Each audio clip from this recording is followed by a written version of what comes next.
otra clase de colonia. La palabra colonia se deriva del latín, que a su vez se deriva de colono. En la historia y la política se define una colonia como un territorio que está bajo el control de otro país o colonizador. Desde los tiempos de Grecia, el país que fundaba una colonia se le conocía como la metrópolis. Los romanos, griegos y fenicios fundaron colonias en Europa. La ciudad alemana Colonia lleva etimológicamente el nombre, ya que fue una colonia romana.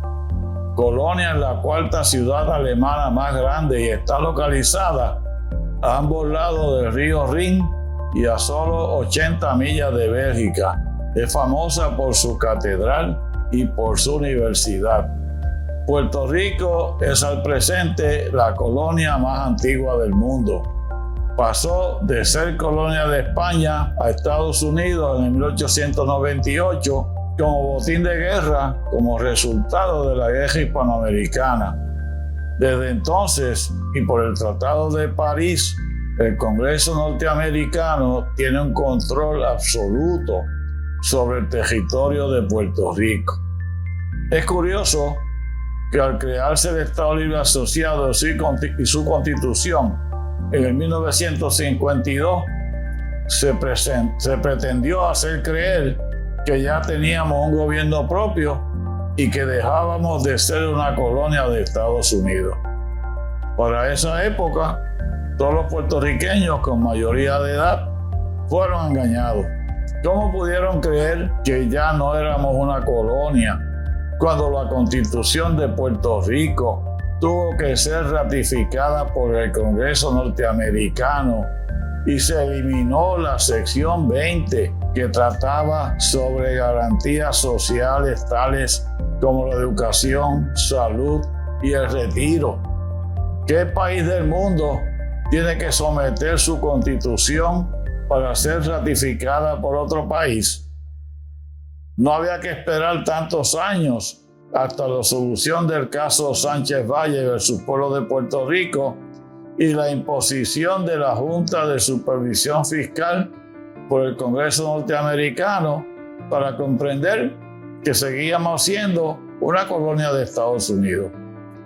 Hemos vivido engañados por Estados Unidos desde la invasión del 25 de julio de 1898. Las Naciones Unidas se fijaron el año 2000 para terminar con todas las colonias del mundo. No obstante, 22 años más tarde, Puerto Rico sigue siendo una colonia del país supuestamente más democrático del mundo. Curiosamente, hay otro tipo de colonia que no se ha divulgado mucho o que se ha ocultado al mundo y específicamente a Puerto Rico. Esta falta de divulgación nos ha impedido conocer mejor al colonizador. Esa otra clase de colonia se llama precisamente la colonia o zona de contención y estuvo localizada en el estado de Virginia, Estados Unidos. Virginia fue el lugar de nacimiento de algunos de los fundadores de la Constitución y la Carta de Derechos Civiles de Estados Unidos, como Thomas Jefferson, James Madison y el primer presidente George Washington. La colonia se fundó en 1906 mediante ley bajo el nombre de la Colonia del Estado de Virginia para epilépticos y retardados mentales, feeble-minded en inglés. Los retrasados mentales eran los idiotas, morones e imbéciles. La ley estuvo apoyada por el defensor de justicia social Aubrey Strode y por el geneticista y cirujano Albert Priddy. Este último fue designado como superintendente de la institución. En el 1920, Emma Bock fue admitida a la colonia a ser diagnosticada como morona era viuda y tuvo una hija, Carrie. En 1924 se aprobó la ley para esterilizar a los retardados. La hija de Emma Bock, Carrie, resultó embarazada tras ser violada a los 17 años. Carrie Bock fue llevada a un tribunal y fue declarada retardada mentalmente como su madre y trasladada a la colonia. El proyecto preferido del Dr. Preedy era la esterilización de los retardados mentales. Carrie tuvo una niña a la que llamaron Vivian Elaine, pero Preedy estaba preocupado porque lo pudieran demandar y llevó el caso de Carrie a la corte en octubre de 1924. Entre los testigos, el Dr. Preedy presentó a una trabajadora social quien testificó que no podía afirmar si Vivian Elaine, de 8 años de meses de edad, era normal, pero afirmó que la niña tenía algo raro.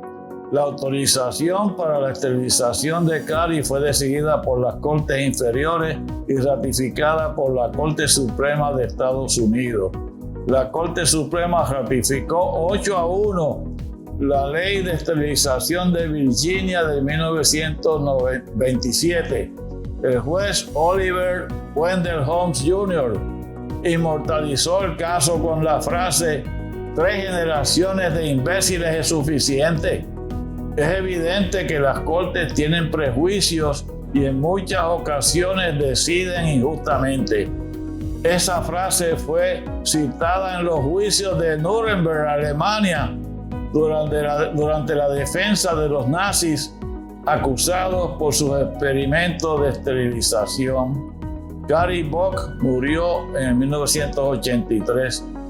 Vivian Elaine murió de enterocolitis a los 8 años de edad, pero se confirmó que fue una estudiante normal hasta el 3er grado y con honores en algunas disciplinas. Ni Carrie, su madre Emma, ni su hija Vivian Elaine fueron las imbéciles citadas por el juez Oliver Wendell Holmes Jr. 3 generaciones, no imbéciles. El juez Holmes era hijo de un médico y luego sería un humanista, un erudito en historia y un escéptico de dogmas sociales y promotor de moderación en la política y la judicatura. Su filosofía legal influyó en la jurisprudencia americana, particularmente en el área de libertades civiles y moderación judicial. Fue uno de los jueces de mayor prestigio en la Corte Suprema de Estados Unidos. Aparentemente movido por el discrimen y los inmigrantes y con el fin de evitar la contaminación genética de la raza superior, le falló en contra a Carrie Bock.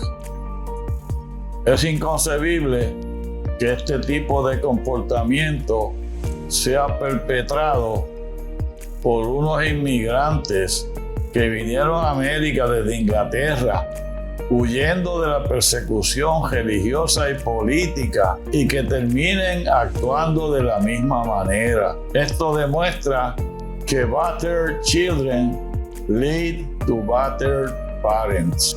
La ley de esterilización de Virginia fue derogada en 1974. En el 2015 comenzaron a compensar a las víctimas de esterilización por la cantidad de $25,000. Esto nos enseña que los experimentos para tratar de probar la supremacía de la raza blanca comenzaron en Estados Unidos, mucho antes que el gobierno de Hitler comenzara a experimentar con humanos, incluyendo gemelos, y a exterminar a los que juzgaban como inferiores. El hitlerismo comenzó en Estados Unidos.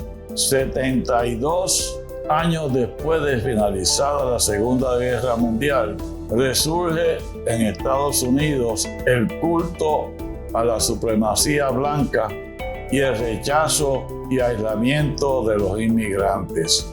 Entre los años 1890 y 1924, de 10 millones de inmigrantes habían llegado a Estados Unidos. El doctor Preedy también provenía del estado de Virginia, la meca de la democracia americana. Los geneticistas americanos temían por el suicidio racial en su país. Se puede concluir que los tribunales pueden cometer errores y en este caso, cuando la decisión es del Tribunal Supremo, se puede interpretar como un fracaso de la justicia, ya que el afectado no tiene ningún otro foro a donde acudir para clamar que se haga justicia. En este caso, influyó el discrimen racial y el temor a que la supremacía del blanco norteamericano se viera afectada genéticamente por personas supuestamente con algún grado de inteligencia inferior. Se pudiera decir que 3 tribunales imbéciles son suficientes para discriminar y dejar indefenso al perjudicado. ¿Puede una decisión similar ocurrir en otros tribunales o en la colonia de Puerto Rico? Una injusticia cometida con un individuo es una amenaza para todos, según dijera Montesquieu. Muchas gracias por su atención y espero que hayan aprendido algo.